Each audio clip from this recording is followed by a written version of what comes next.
Bonjour à toutes et à tous. Merci d'être présents pour cette Malte Academy. Et avant de commencer, est-ce que vous pouvez me dire dans le chat si on m'entend bien et si on me voit bien? Et du coup, de même pour Arnaud, s'il vous plaît. Bonjour à tous.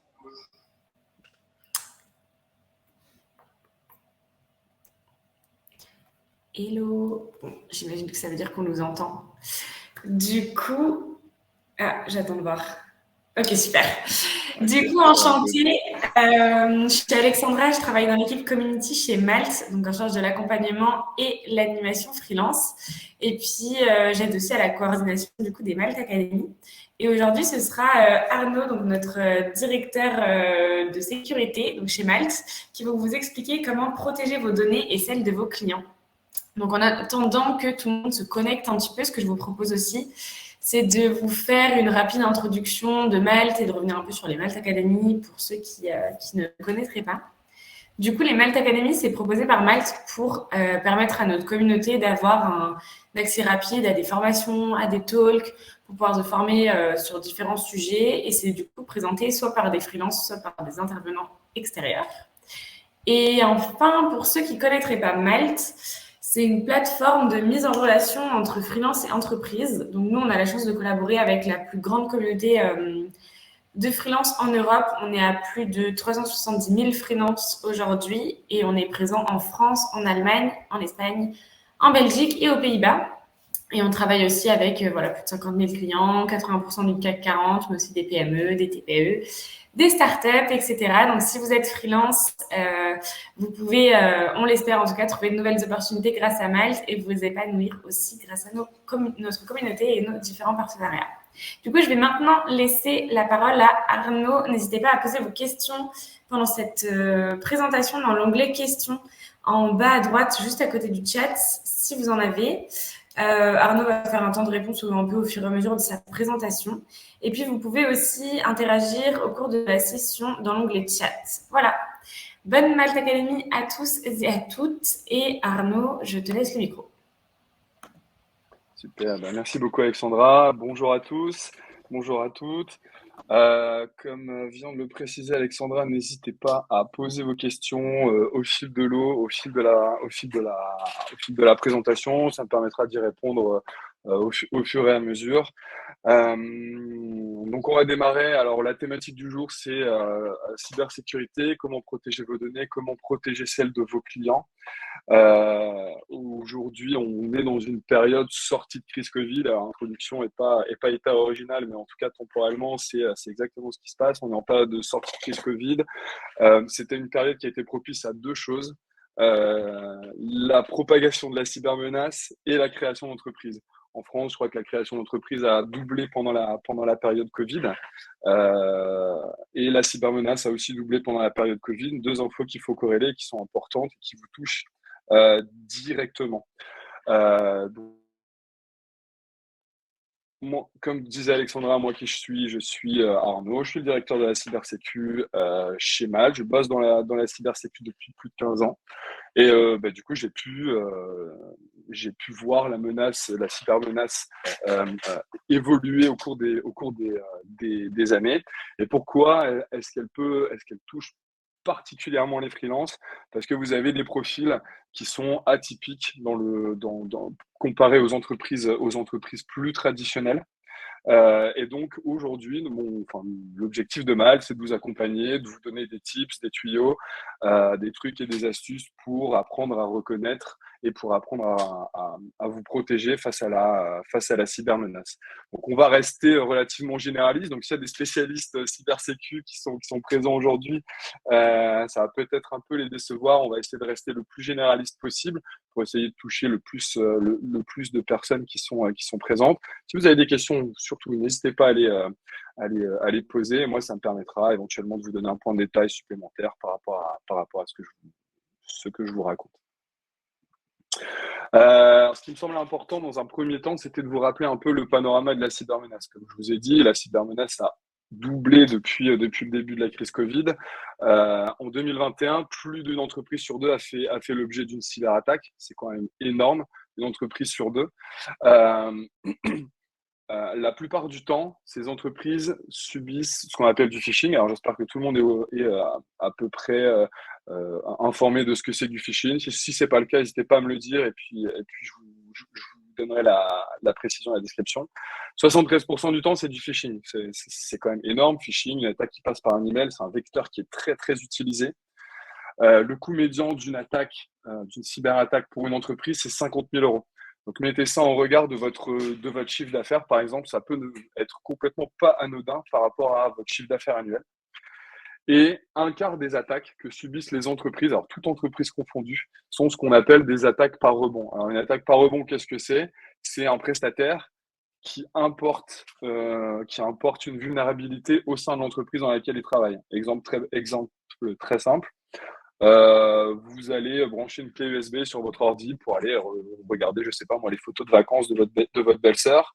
Vous êtes infecté par un malware. Le lendemain, vous êtes chez votre client.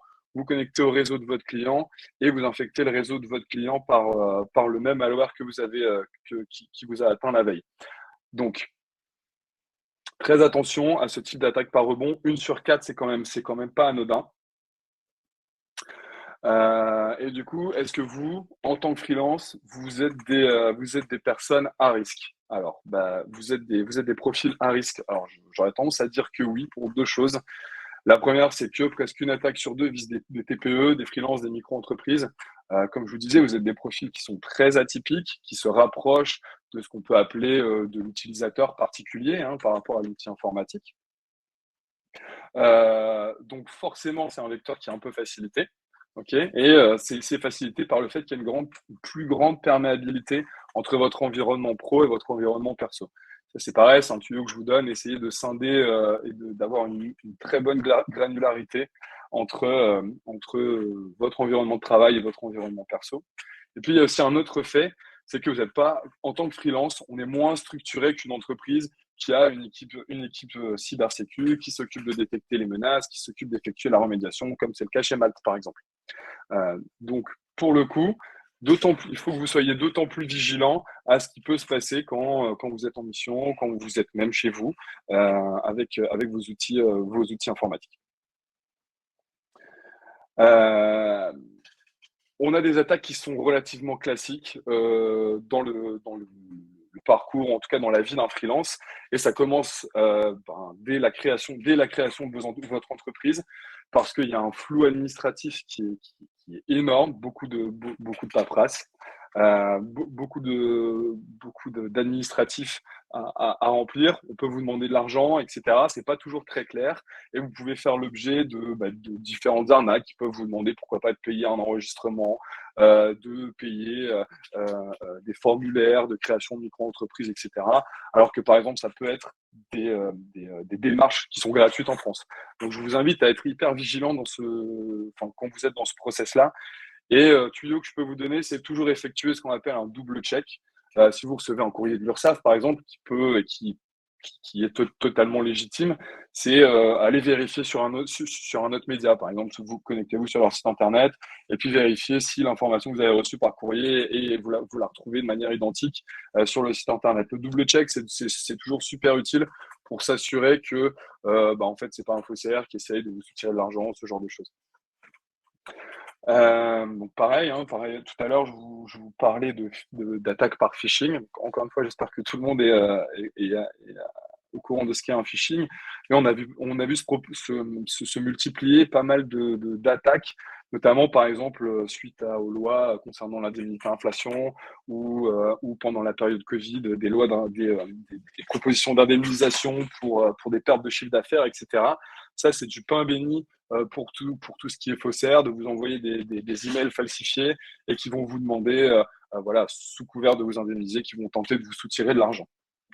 Donc vraiment faire extrêmement attention à ce genre de phishing. Et c'est pareil pour le phishing, hein, effectuer un double check, jamais cliquer sur les liens directs qu'on vous envoie, toujours essayer d'aller vérifier par un autre moyen la source de l'information, simplement pour vous assurer que ce qu'on vous demande ou que ce qu'on vous propose, c'est légitime.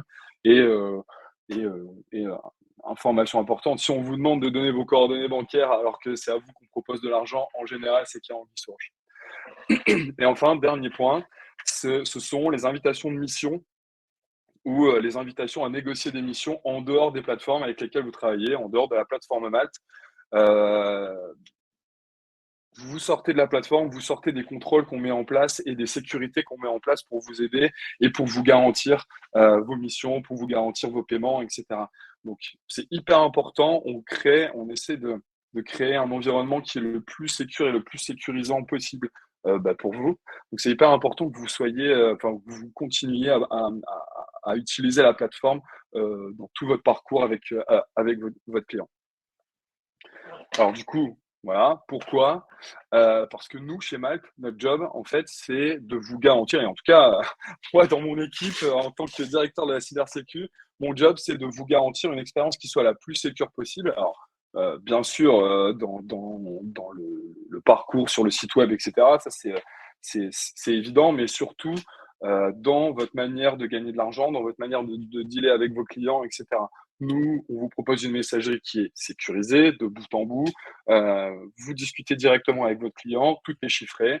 On repose sur des briques qui sont des briques de sécurité qui sont leaders sur le marché, qu'on a implémentées de la meilleure manière possible pour vous permettre de vous assurer que vous parlez toujours avec le bon client, que personne ne peut intercepter vos échanges. On a mis en place un système de paiement sécurisé. Le client procède au paiement et pour vous, c'est la garantie d'être payé. On a des partenaires bancaires qui sont les leaders du marché et qui vous permettent d'avoir cette sécurité supplémentaire.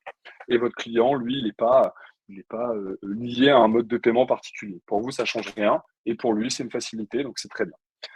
Vous avez aussi la possibilité de prépaiement, donc pour les entreprises qui vous payent à 60 jours, etc. On vous garantit d'être payé rapidement avant à la fin de votre mission. Pour vous, c'est aussi un confort et une facilité. Et enfin, chez Malte, on a des équipes de modération, on a des équipes qui vous accompagnent, qui vous permettent de vous donner des tips et des tuyaux en cas de litige, qui vous permettent d'évacuer s'il y a des clients qui sont éventuellement, qui vous paraissent suspects. Et si vous faites face à des cas litigieux, on a des équipes qui sont là pour vous accompagner. Je crois qu'il n'y a pas. Enfin, les seules questions qu'il y a dans le chat concernent OK, l'écran noir. J'espère que tout le monde m'entend et me voit correctement.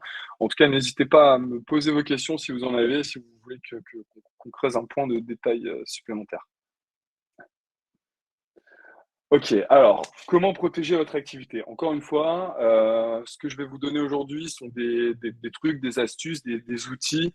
On va pas rentrer dans le détail de comment vous protéger, voilà, de manière, en tout cas, on va pas rentrer dans les détails techniques, mais ce sont des tips que je vais vous donner, que moi, j'essaie de déployer, ou en tout cas qu'on déploie chez Malte, d'accord? Donc, n'hésitez pas à les utiliser. D'abord, la première chose, c'est d'utiliser un gestionnaire de mots de passe et de changer vos mots de passe régulièrement. Plein de solutions du marché qui existent, qui sont gratuites, LastPass, Bitwarden, Dashlane, il y en a d'autres, mais en tout cas, celles-ci sont les meilleures. À titre d'information, chez Malte, l'ensemble des employés de Malte utilisent LastPass. C'est une solution qui convient, qui est parfaitement sécurisée et sur laquelle vous pouvez avoir complètement confiance. Vous n'avez qu'à retenir un seul mot de passe, celui qui va vous donner accès à votre coffre-fort, et tous vos autres mots de passe seront gardés de manière chiffrée, sécurisée dans votre coffre-fort, avec une intégration avec votre navigateur, avec vos différents outils, qui vous évite d'avoir à les saisir. Je vous invite vraiment à utiliser ce genre d'outils. Ça vous évitera d'avoir des mots de passe qui sont très faibles ou d'avoir des mots de passe qui sont identiques selon les plateformes et d'avoir, par exemple, des mots de passe qui se répètent et puis, voilà, vous faites pirater un compte, ça donne accès à l'intégralité de votre compte, vos autres comptes parce que les mots de passe sont les mêmes. Donc, vraiment, je vous invite à utiliser ce genre d'outils. Voilà, exactement. Merci Hervé. One Password est aussi très bon, bien sûr. La liste n'est pas exhaustive, hein, mais les grands acteurs du marché aujourd'hui proposent tous des features qui sont équivalentes. Alors, avec parfois des choses qui changent en termes de facturation pour ceux qui sont payants ou en termes de détails. Mais en tout cas, n'hésitez pas voilà. Un gestionnaire de mot de passe, c'est plus sécurisé qu'un fichier en local avec un mot de passe pour l'ouvrir. Alors, très honnêtement, j'aurais tendance à vous dire que oui, parce que le fichier local, est-ce qu'il est chiffré? C'est pas parce qu'il y a un mot de passe que le fichier est forcément chiffré. Est-ce que le chiffrement du fichier est satisfaisant? C'est-à-dire que, est-ce que si on vous vole le fichier, est-ce qu'avec un ordinateur et un minimum de compétences, on va pas réussir à trouver votre mot de passe facilement?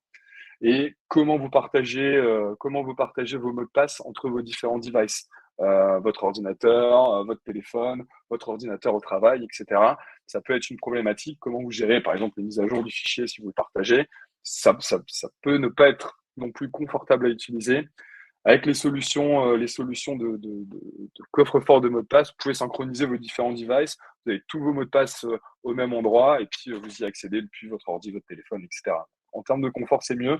Et du coup, ça vous permet d'éviter de laisser traîner des fichiers sans que vous en maîtrisiez le stockage, par exemple. Je vous invite également à utiliser la double authentification à chaque fois que c'est possible. Parce que aujourd'hui, avoir un mot de passe robuste, c'est pas forcément toujours suffisant. Votre mot de passe peut fuiter, votre mot de passe peut être utilisé. Vous pouvez oublier une session ouverte sur un navigateur, sur un ordinateur que vous allez utiliser qui est disponible publiquement. Donc, activer la double authentification, ça vous permet à chaque fois que vous allez vous authentifier sur un outil de confirmer que c'est bien vous via un vecteur que vous possédez et que vous seul possédez. Alors, meilleur exemple, c'est le téléphone. Je vous invite à éviter d'utiliser le SMS dans la mesure du possible parce que c'est le moins bon moyen de transmettre un code de double authentification, par exemple, mais ça reste quand même satisfaisant. Mais il existe d'autres sujets, d'autres outils comme des YubiKey, par exemple, ce genre de choses. Mais en tout cas, la double authentification, c'est vraiment le meilleur moyen de vous assurer qu'à chaque fois, c'est vous qui êtes à l'initiative de la connexion et pas un tiers qui vous a volé un mot de passe. Et enfin, dernier tips sur tout ce qui est échange dématérialisé, je vais le dire comme ça. Faire attention au phishing. On commence à voir aussi des tentatives de swishing, donc c'est un peu le pendant du phishing, mais par SMS. Et vous avez un site internet, une initiative française qui s'appelle Phishing Initiative, qui vous permet aller vérifier si les éléments du mail que vous avez reçu ont déjà fait l'objet d'un signalement de phishing, et deux, de signaler le mail que vous avez reçu comme étant un phishing. C'est une base de données qui s'enrichit et qui permet aux personnes d'aller vérifier s'ils peuvent vraisemblablement faire confiance au mail, cliquer sur le lien, etc. Dans tous les cas, je vous le redis encore une fois, et c'est le conseil que je donne à toutes les personnes qui travaillent avec moi chez Malte et qui font pas de cybersécu, c'est de ne jamais cliquer sur un lien dans un email. Moi, le conseil que je donne aux gens chez Malte, c'est si ça a l'air bizarre, c'est que ça l'est. Donc ne cliquez pas, simplement vous mettez le mail à la poubelle. Et si vraiment c'est quelque chose d'urgent via un organisme que vous connaissez, vous avez moyen d'aller chercher l'information en vous connectant directement sur le site web par l'URL que vous connaissez habituellement. D'accord? Mais surtout, évitez de céder aux sirènes de l'urgence, aux sirènes on vous propose des choses pseudo-gratuites ou ce genre de vocables qui sont en général des arnaques. Euh, voilà. Est-ce que tout ça, c'est assez clair pour tout le monde?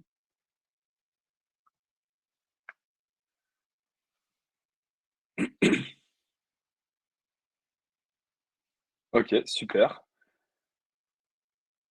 Ok, super. Donc, vous avez protégé vos données, comment vous pouvez aussi protéger votre activité en tant qu'entreprise? C'est hyper important.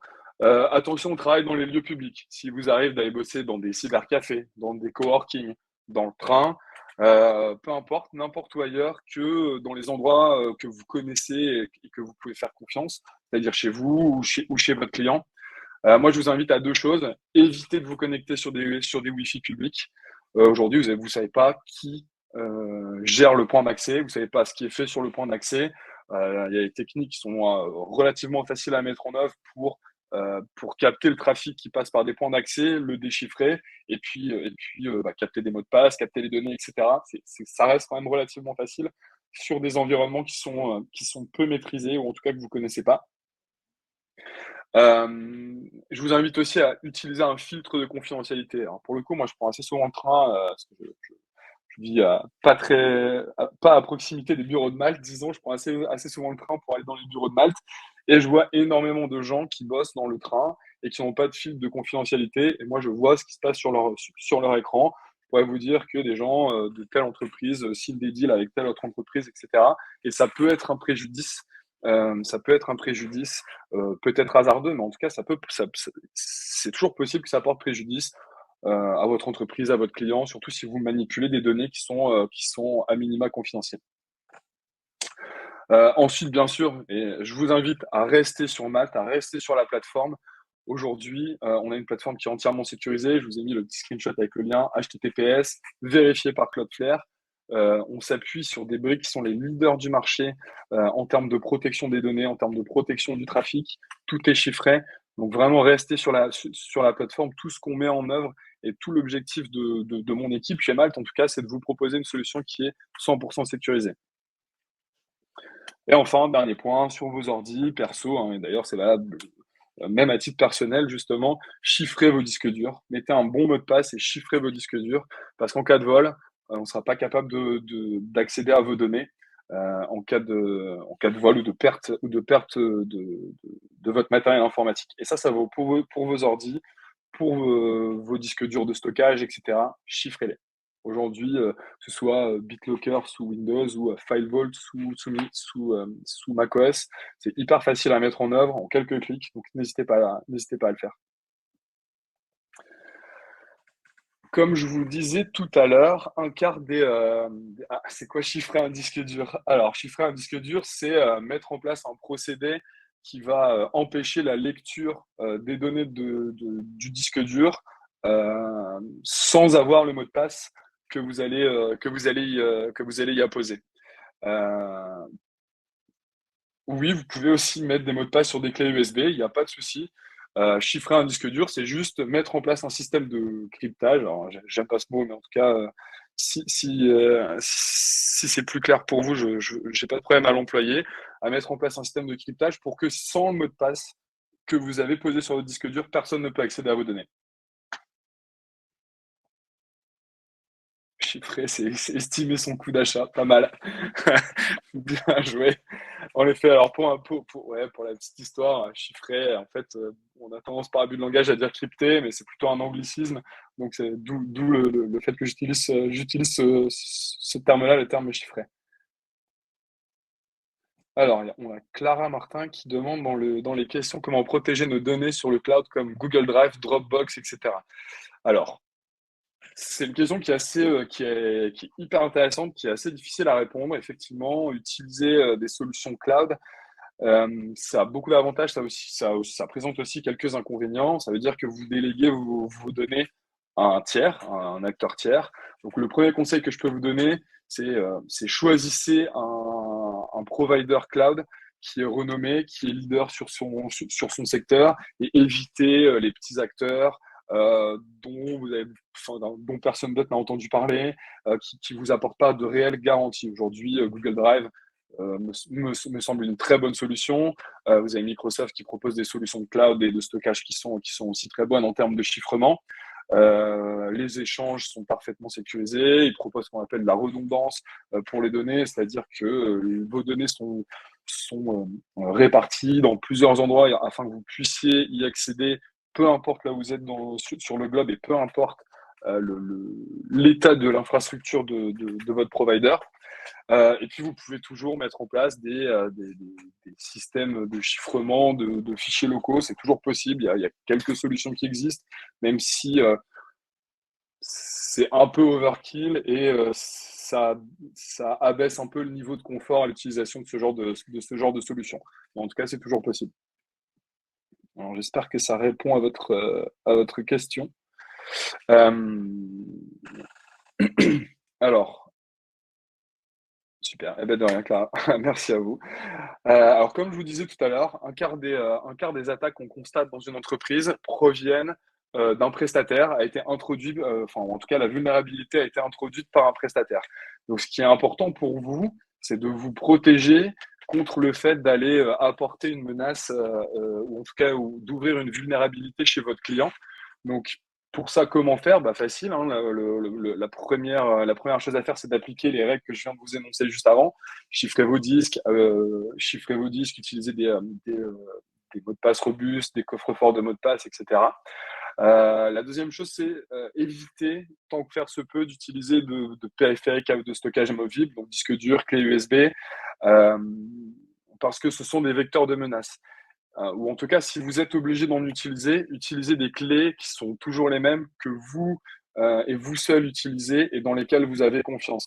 C'est-à-dire, éviter d'utiliser la clé USB de votre belle-sœur, donc vous savez pas ce qu'elle fait avec, parce que juste elle veut vous filer des photos de vacances. Ça, pour moi, c'est une mauvaise idée.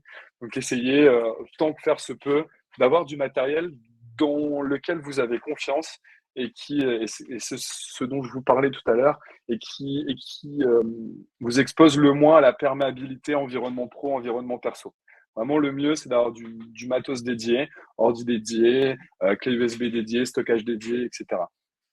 Et en plus, ça vous permet aussi d'être mieux en conformité. Alors, si jamais vous êtes soumis à ce genre de régulation, mais d'être plus en conformité avec le RGPD. Troisième règle, utiliser le matériel du client. Alors, je sais, et chez Mal, c'est pareil, hein, on est, ça nous arrive d'onboarder des freelances dans certaines de nos équipes et souvent on a l'objection de oui, mais moi j'ai mon propre matos, je préfère l'utiliser, j'ai plus l'habitude, etc. Ce sont des objections qu'on comprend et c'est tout à fait légitime. Mais si une entreprise vous propose ou vous oblige à utiliser le matériel qu'elle vous fournit, c'est pas pour vous empêcher de travailler, c'est pas pour que vous soyez moins efficace, ou c'est pas parce qu'elle elle a pas confiance en votre, enfin si, c'est un peu parce qu'elle a pas confiance en votre matériel, mais c'est surtout pour se protéger d'une menace que vous pourriez apporter, même à l'insu de votre plein gré, même sans le vouloir, que vous pourriez introduire dans leur système. Et c'est plus simple pour eux de pallier à ce risque de cette manière-là, plutôt que d'avoir à mener une campagne de remédiation sur un malware ou sur un ransomware, par exemple, parce qu'elle a laissé un prestataire connecter n'importe quel périphérique sur son réseau. Donc, il ne faut vraiment pas voir ça comme une contrainte, mais plutôt comme une protection supplémentaire et aussi une protection pour vous, en fait, et pour votre mission. Évidemment, respecter les process de sécurité du client. Ce que je vous disais, une entreprise qui est structurée, qui a une équipe de cybersécu, met en place des moyens de protection pour éviter de faire face à un risque, de faire face à une cybermenace, et d'avoir à y remédier, parce que c'est toujours très coûteux. C'est 10, 50 000 euros. Alors, pour certains chiffres d'affaires d'entreprise, c'est pas forcément énorme, mais ça peut très vite augmenter. Donc, on essaye de l'éviter. Et enfin, dernier point, souscrivez une assurance, une RC Pro qui vous propose, qui vous couvre en cas de cybermenace. C'est hyper important parce que, enfin voilà, c'est l'enjeu de l'assurance aujourd'hui, hein, c'est de pouvoir vous couvrir en cas de problème. Et comme je vous disais au tout début, les cyberattaques ont doublé. Vous êtes des cibles de choix parce que vous êtes forcément moins structuré qu'une entreprise qui a une team, qui a une team de cybersécu. Donc, souscrivez une assurance cyber qui vous permettra de ne pas avoir une grosse perte de chiffre d'affaires, qui vous permettra de vous défendre si, par exemple, malgré vous, vous avez introduit une vulnérabilité chez votre client. Et ça me semble hyper important pour la protection de votre activité. Ok, alors si on a quelques utilisateurs un peu avancés, je vous donne quelques tips supplémentaires. Utilisation de la messagerie chiffrée, ça répond partiellement à la question de Clara Martin tout à l'heure. Il y a des providers qui fournissent de la messagerie chiffrée, par exemple ProtonMail.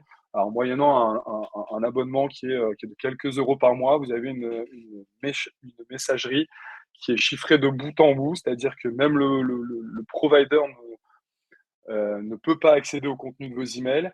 Vous seul détenez les clés de chiffrement. Et aujourd'hui, ce sont les meilleurs du marché. Ils utilisent les meilleurs algorithmes du marché en termes de chiffrement. Donc, c'est vraiment best in class en termes de protection et en tout cas de chiffrement. Euh, si vous arrive de communiquer par messagerie instantanée, alors typiquement WhatsApp, hein, je pense que c'est le plus répandu. On sait depuis un an et demi à peu près que les algorithmes de chiffrement de WhatsApp sont faibles, peuvent être cassés et peuvent permettre à des attaquants d'accéder au contenu de vos messages. Donc, je vous invite à utiliser d'autres solutions, typiquement Signal par exemple, qui est nettement plus sécurisé. Si vous devez truster une messagerie chiffrée, en tout cas en termes de business avec vos clients, n'hésitez pas à utiliser la messagerie chiffrée de Malte. Aujourd'hui, c'est pareil, on est best in class en termes de chiffrement. Alors, je vois qu'on a une question dans le chat. Alors, avez-vous quelques préconisations pour une assurance cyber adaptée aux indépendants? Alors, merci Hervé pour la question. Je dois avouer que non. Enfin, en tout cas, je vais avoir un peu de mal à répondre à cette question parce que c'est vraiment pas ma spécialité. Je pense ça pourrait éventuellement faire l'objet, pourquoi pas, enfin voilà, d'un autre webinar ou en tout cas, pourquoi pas qu'on vous apporte la question a posteriori de ce webinaire avec grand plaisir. Hem, point suivant, bah, je vous en prie Hervé, merci. Point suivant, utiliser un VPN. Alors, pour ceux qui ne seraient pas forcément à l'aise avec ce genre de concept, VPN, c'est un client, enfin, en tout cas, un petit logiciel que vous installez, sur vos devices, téléphone ou ordinateur, qui vous permet de vous connecter de manière sécurisée et chiffrée, entre votre device et un point de terminaison qui est situé quelque part sur internet. Donc 2 avantages, ça permet d'éviter de vous géolocaliser et ça permet également de chiffrer l'intégralité de votre trafic. Je vous donne un exemple, vous n'avez pas le choix que de travailler sur un Wi-Fi qui est ouvert, parce que vous êtes dans le train, vous avez trajet en train effectué chez un de vos clients, par exemple.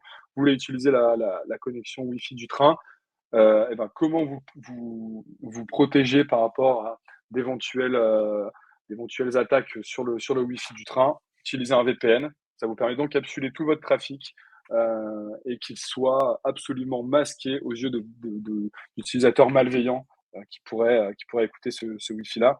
Je vous ai mis alors effectivement, on vous a mis quelques liens en termes de bibliographie. Donc, sur tout ce que je vous donne comme tips ici, vous pouvez cliquer et puis aller chercher l'info, comme ProtonMail, ProtonVPN.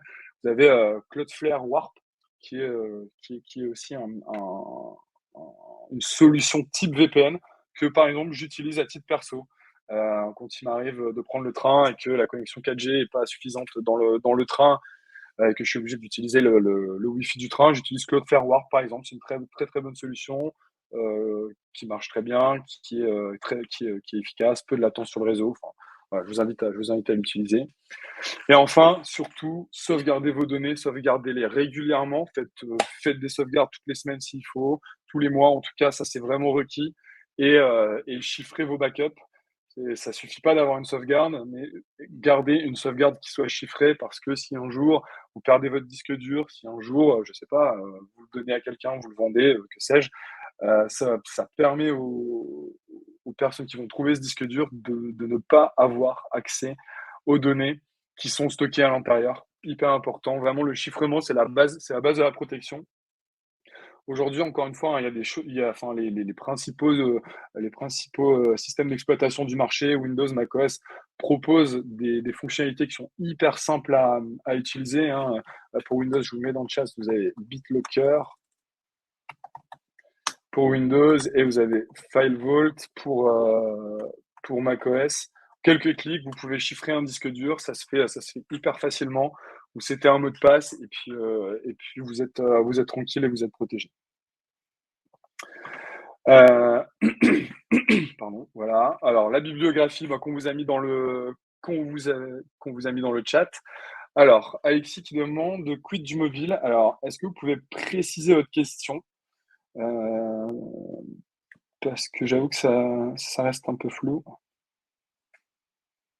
Ah, pour le chiffrement. Alors pareil, que ce soit, iOS, donc pour les iPhones ou que ce soit sous Android, vous avez des systèmes de chiffrement qui sont hyper simples à mettre en place. iOS, enfin voilà, il faut aller chercher dans les paramètres et puis je crois que même par défaut, lorsque vous initialisez pour la première fois vos téléphones, ça vous propose de mettre en place le chiffrement, donc n'hésitez pas à le faire. C'est vraiment hyper simple on trouve quelques tutos sur internet. La documentation d'Apple est hyper bien faite à ce sujet. Je suis moins utilisateur Android, mais en tout cas, je pense qu'il y a pas mal de documentation aussi qui existe. Donc c'est possible et vous pouvez avoir des devices qui soient chiffrés, sauf si vous avez des téléphones trop anciens en tout cas. Ouais, c'est déjà inclus, sûr et certain. Tous les OS, que ce soit, mobile, ou portable et cetera, tous les OS modernes en tout cas, proposent du chiffrement et je vous invite à l'activer par défaut à chaque fois que vous utilisez ou en tout cas que vous achetez un nouveau device.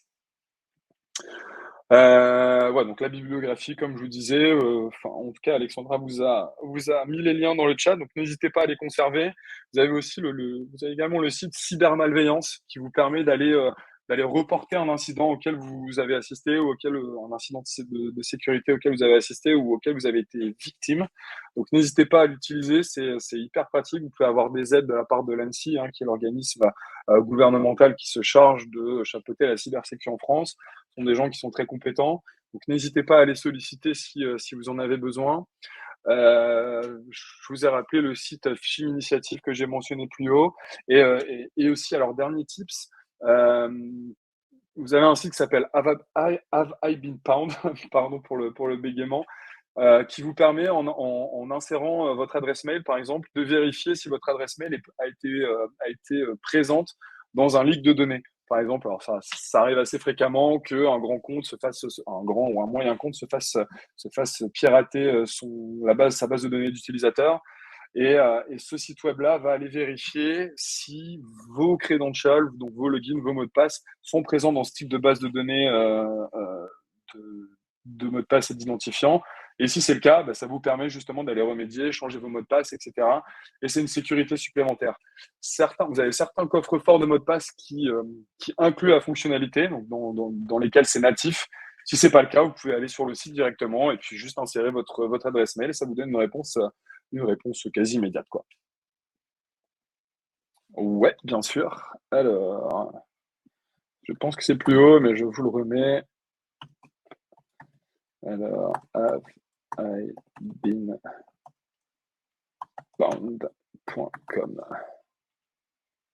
Ouais, c'est bon. Voilà. Donc, je vous invite à aller sur ce site. Ça vous permet de vérifier si vos identifiants sont safe ou en tout cas s'ils apparaissent nulle part dans les bases de données qui ont pu être piratées euh, dans le passé. Voilà pour tous ces tips et pour tout ce qui concerne la protection de vos données, la protection de vos missions, de votre activité et celle de vos clients. Encore une fois, ça restait plutôt généraliste. Et puis, si jamais vous avez besoin d'un webinar ou d'astuces plus détaillées, plus poussées, eh ben, n'hésitez pas à nous le faire savoir. Nous, en tout cas, moi, en tout cas, je serais ravi de vous faire un autre webinaire plus poussé. Est-ce que vous avez des questions par rapport au sujet qu'on a abordé ou par rapport à des sujets qu'on n'aurait pas abordés éventuellement? Je vous laisse les poser dans le chat.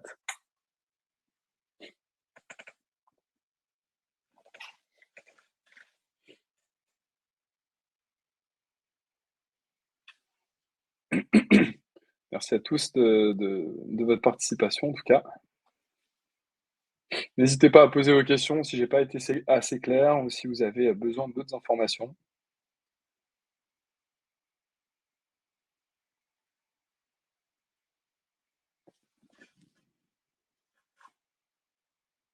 Ok, eh ben, c'est bien noté.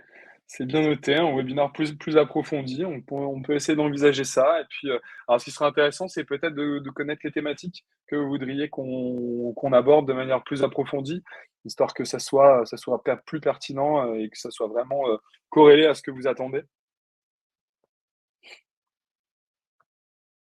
Merci, Pierre.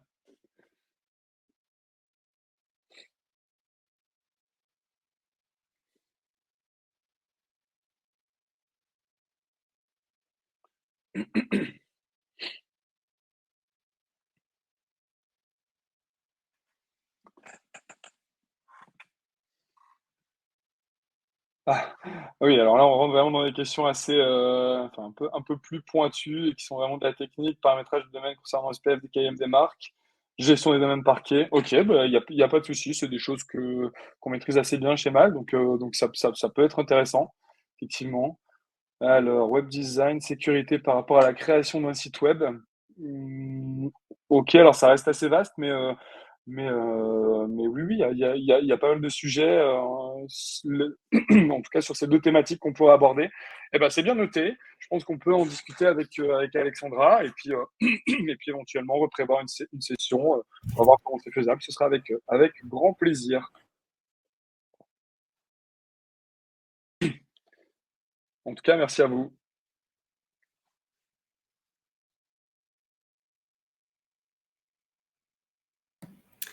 Merci du coup à tous et à toutes d'avoir assisté à cette Malte Academy. J'imagine qu'il n'y a plus trop de questions. Là, il y a plus l'air d'en avoir en tout cas. Merci Arnaud d'avoir animé du coup cette présentation sur Lunar. C'était hyper intéressant, hyper complet. Avec On a eu plaisir. pas mal d'échanges, donc c'est cool.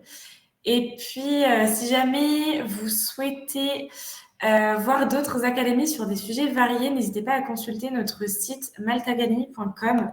Je vous partage juste là, du coup, voilà, celui-là. Et si jamais vous souhaitez faire comme Arnaud et animer une Malte Academy, n'hésitez pas aussi à envoyer votre sujet en cliquant sur le bouton devenir speaker, donc via ce même site. Et enfin, si vous n'avez pas, merci Arnaud. Si vous n'avez pas vu le début de cette académie ou que vous voulez revoir du coup toutes les autres présentations, elles sont aussi disponibles sur la page en replay du coup de maltacademy.com. Voilà, sur ce, encore merci beaucoup à tous pour votre participation et puis à très bientôt, je l'espère, pour une nouvelle Malte Academy. Au Merci à revoir. tous. À bientôt.